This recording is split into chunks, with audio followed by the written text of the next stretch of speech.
Today I'm going to be setting this little propagation corner. I bought some vases and some mason jars. So I'm going to be setting them up and just making this corner look cute.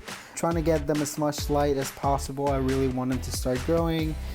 So yeah, I'll be doing that today.